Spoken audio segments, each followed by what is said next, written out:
In New York City, if in the issue of public accommodation you refer to someone as an illegal alien or tell them to speak English or to go home to their country, that is now a human rights violation. Now, I've talked about the issue of New York City and human rights violations quite a bit, actually, in the past several years. The reason I'm telling you this story now, it's a few days old, but I keep seeing people share this, and they're framing it as though if anyone at any point for any reason calls someone else insultingly an illegal alien, you'll get in trouble. No, it's only in the issue of public accommodation, which is still a serious issue we can talk about, but it's not like you're walking down the street and you see somebody and go, "You're an illegal alien," and they fine you $250,000. No, it's more like if you're in Starbucks and a guy comes in and he tries to order a drink and you say, "Hey, we're not going to serve you, you illegal alien," that is a violation.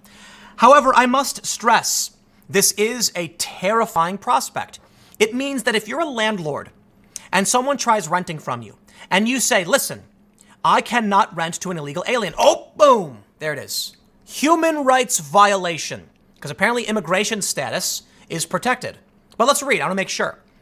So from the New York Post, they say city bans calling someone an illegal alien out of hate. It is now against the law in New York City to threaten someone with a call to immigration authorities or refer to them as an illegal alien when motivated by hate. In the instance of public accommodation, please, New York Post, can you put it in there? Who wrote this? Come on, you guys.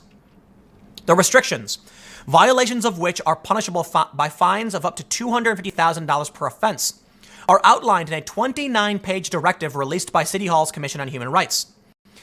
Alien, used in many laws to refer to a non-citizen person, is a term that may carry negative connotations and dehumanize immigrants, marking them as other, reads one passage of the memo. No, it's the legal term.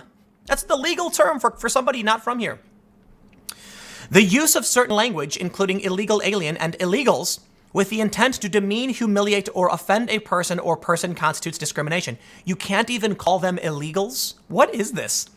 The directive goes on to list several examples of acts and comments that would run afoul of the restrictions, including harassing people over their accents or grasp of English, or wielding the threat of a call to immigration and customs enforcement as a tool of hate. Here's an example, they say. A hotel prohibits its housekeepers from speaking Spanish while cleaning because it would offend hotel guests or make them uncomfortable. That's illegal? Whoa, that's crazy. They made that illegal. Listen, if I'm in a hotel and people are standing next to me and they start speaking a different language, that makes me uncomfortable. It's not about the language. If I'm sitting somewhere and someone leans over and starts whispering, that makes me uncomfortable. It's about obfuscating information. It's about withholding information, and you don't know why, you don't know what they're saying, and you don't know what concern it could be to you. So what? If they I think it's getting to the point where in New York City, they are trying to create so many protections, they'll actually start stripping them away. Let's invert the scenario. Would it be against the law now to stop someone from speaking English around somebody who speaks Spanish? I think the answer is yes. It is. Think about it. Let's say there's let's invert the situation. You have a Spanish-speaking guest, and you have somebody who's speaking English. So you say, "Listen, the guests don't understand that language, and we would prefer it if you would speak Spanish." And then they say, "No, you can't do that." You see the problem? I would expect that the city is going to enforce this only one direction. Of course, that's how the game is played. But what about a circumstance where the guests only speak Spanish? Is it then appropriate for your employees who also speak Spanish to not speak Spanish? Think about it. If you have staff who are bilingual and a Spanish-speaking guest, speak the language. Be polite. An Indian immigrant family complains to their landlord about mold and cockroaches in their unit. The landlord tells them to just deal with it and threatens to call ICE if they file a complaint in housing court. Well, that, my friends, is a slumlord and it's disgusting.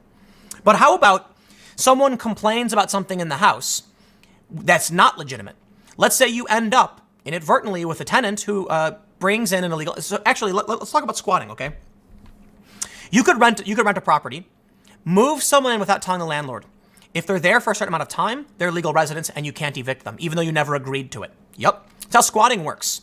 There have been stories where people have broken into homes, squat there, and when the owner finds out or the bank finds out or whoever, you can't evict them. They are now legal residents. In fact, people have been doing it in Chicago for a while because a lot of these investment properties go vacant for a long time. And so there was one famous story where a guy just walked into a house that was like a $500,000 home and they couldn't get rid of him. And the only reason he got in trouble, not for squatting, was because he turned on the water pipe in the basement. Well, there it is. But anyway, here's the point. Let's say you now own that house and the people are complaining and they're saying, you know what, you're going to do this for us or else. And you say, no, I'm going to call ICE. Boom. Human rights violation. This is insane. Okay.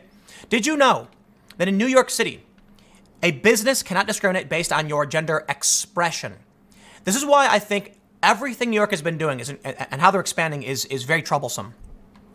What is gender expression? It means you can dress or act any way you want. You can't define what gender is. The law is inspired by a couple things. One, that gender is a social construct, meaning whether you choose to wear a dress or not makes no difference, but it's also designed to protect actual trans people who are, transitioning. Think about the inherent conundrum in how this law is now going to be enacted. You could have somebody who is not transitioning, but claim that they're a certain gender, and you can't tell them, you have an expectation of how a gender is supposed to appear because gender doesn't exist. Therefore, someone's gender expression could be them walking around naked, hypothetically. It could be them walking around dressed up like Winnie the Pooh. And you can't tell them yes or no because the law specifically outlines. You cannot discriminate based on the clothes they wear, what they call themselves. Someone could literally call themselves Winnie the Pooh and say they're Pooh gender, and you must adhere to it. Now, again, I've mentioned this before because I talked to a lawyer about it, and they said a judge would laugh it out of the courtroom. How? What gives the judge the right to determine gender or offense? How do you know if it's in hate? Look, they say if it's motivated by hate. How do you know it's motivated by hate? So you're saying if I'm at Starbucks and someone says I'd like to buy coffee and I'd say, well, that's great, you illegal alien, and then you go and do it, are you going to get in trouble for that? But there's no hate, right? Let's read a little more. A store owner tells two friends who are speaking Thai while shopping in his store to speak English and go back to your country, reads a third. Okay, what about the first one, speak English? If people are walking around in your store and they're whispering and muttering to each other, you say, hey, I don't know what you're talking about. That's shady business. That's okay. But if they're talking about something in a different language, obfuscating what they're saying, look, I get it. It's complicated, right? I think for the most part, no one's going to care if you're walking around speaking whatever language you want. But in the instance of hotel, housekeepers being told that you can't tell them to speak English, that's shocking to me because guests won't know what they're saying. Like, think about if the housekeeper went to them and said, I don't know how to say anything in Spanish. I can't speak enough Spanish to actually say something a housekeeper would say. But let's say the housekeeper said something in Spanish like, do you want me to change the garbage bag? And the person says, I don't speak Spanish. And then they walk away and don't clean it. Then the guest calls and says, what's going on? They didn't clean up. So what? The manager can't say, hey, can you speak to them in English next time? That's a hate crime. What? I don't understand what they think they're trying to accomplish with these insane laws. In the face of increasingly hostile national rhetoric, we will do everything in our power to make sure our treasured immigrant communities are able to live with dignity and respect, free from harassment and bias, said Carmelin Malalis, the agency's commissioner. The directive comes months after Mayor Bill de Blasio vocally opposed coordinated raids by ICE. Meanwhile, on Thursday, the Mayor's Office of Immigrant Affairs announced a joint $1 million investment with the state to guarantee legal services to immigrants facing imminent deportation. Okay. Now, I just want to mainly debunk that people seem to think if you as an individual do this, you'll get in trouble. You won't. However, this stuff still puts it in the realm of hate crimes, depending on what else you do. But here's the bigger issue. It's an erosion. If businesses can't say we don't serve non-citizens, if hotels can't say please speak English for English-speaking guests, then slowly over time, they are doing more and more to accommodate those who are not citizens to this country. There's going to be a backlash, I assure you. People of New York will not accept it. But I got to admit, it is an increasing problem. Think about this. An illegal immigrant comes to the U.S. and has a child. 18 years later, that child, now an American citizen, wants to protect their parents and votes for policies that protect non-citizens. It's just that obvious. While I believe in protecting people, you can't have a country if you're eroding the borders and letting anybody come all the time. The U.S. does great things for immigrants. Look, New York City is doing this big legal fund to protect them from deportation. But it's going too far. It's going too far because it wasn't stopped in the first place. And it's going to get worse. It's going to take away your benefits. And everyone's, I get really annoyed when people say, why is Tim blaming the poor refugees? I'm not. I'm simply pointing out there's only so much food. There's only so much healthcare. There's only so much a road can handle. And if you let every single person come, it all collapses and everyone is worse off. That means we need to control the flow of immigration. So I'm not throwing shade at illegal aliens, but how absurd? How absurd how much more absurd can it get? It's absurd, okay? It's not as absurd as everybody's making it out to be. But this is one more step towards cities outright saying open borders. If you're coming to the U.S., just come here legally and come to New York City and you'll be fine. Because we will fine people $250,000 if they insult you, and we will pay your legal fees to make sure the federal government can't stop you. That is getting nuts. I'll see you guys tomorrow at 10 a.m. Podcast at 6:30. Thanks for hanging out. I'll see you next time.